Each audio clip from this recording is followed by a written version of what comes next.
ఎప్పుడైనా ఆలోచించారా, జపాన్ చిన్న దేశమైనా ఎందుకు ప్రపంచానికి రోల్ మోడల్ అయింది? ఒకప్పుడు యుద్ధాలతో పూర్తిగా ధ్వంసమైన దేశం, కానీ ఈరోజు టెక్నాలజీ, టైం మేనేజ్మెంట్, డిసిప్లిన్లో టాప్లో ఉంది. దానికి కారణం ఒకే ఒక్కటి: క్రమశిక్షణతో జీవించే మైండ్ సెట్. ఈ వీడియోలో జపనీస్ ప్రజలు ఫాలో అయ్యే 5 పవర్ఫుల్ హ్యాబిట్స్ తెలుసుకుందాం. ఇవి మీ జీవితాన్ని కూడా మార్చగలవు. ముందు ఒక చిన్న కథ.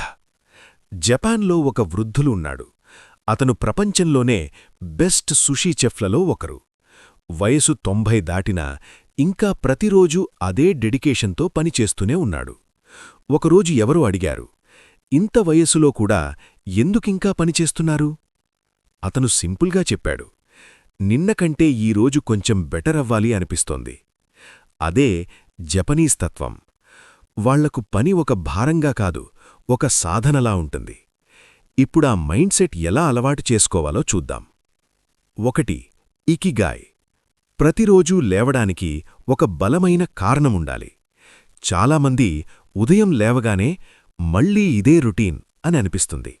ఎందుకంటే వాళ్లకు స్పష్టమైన లక్ష్యం ఉండదు.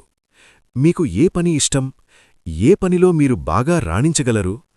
దాన్ని కనుక్కుంటే మీ లక్ష్యమే మీను లేపుతుంది. 2. కైజన్.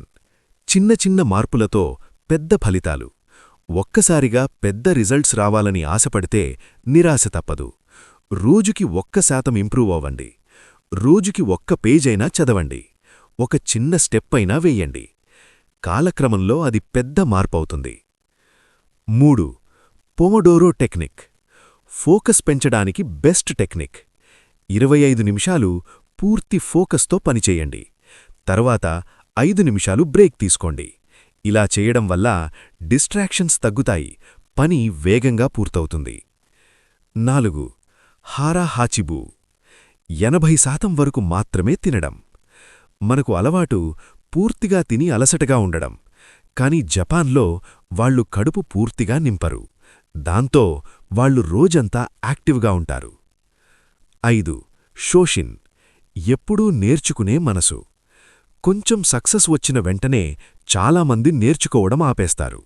కాని నిజమైన గ్రోత్ ఎప్పుడంటే మీరు ఇంకా నేర్చుకోవాలి అనిపించినప్పుడే. ఎప్పుడూ ఒక స్టూడెంట్లా ఆలోచించండి. ఇప్పుడు వింటే బాగానే ఉంటుంది, కాని చెయ్యడం ముఖ్యం. అందుకే మీకొక చిన్న ఛాలెంజ్.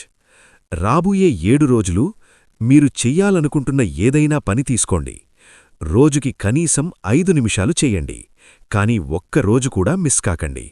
మీరు రెడీ అయితే కామెంట్స్లో ఐ యాక్సెప్ట్ అని టైప్ చేయండి. గుర్తుపెట్టుకోండి, క్రమశిక్షణ అనేది కష్టంగా అనిపించవచ్చు, కాని అదే మీ భవిష్యత్తును సులభం చేస్తుంది. ఈ వీడియో ఉపయోగపడితే లైక్ చేయండి, మీ ఫ్రెండ్స్తో షేర్ చేయండి. ఇలాంటి మరిన్ని వీడియోల కోసం ఛానల్ని సబ్స్క్రైబ్ చేయడం మర్చిపోకండి. మళ్ళీ కలుద్దాం. అంతవరకు నేర్చుకుంటూ ఉండండి, ఎదుగుతూ ఉండండి.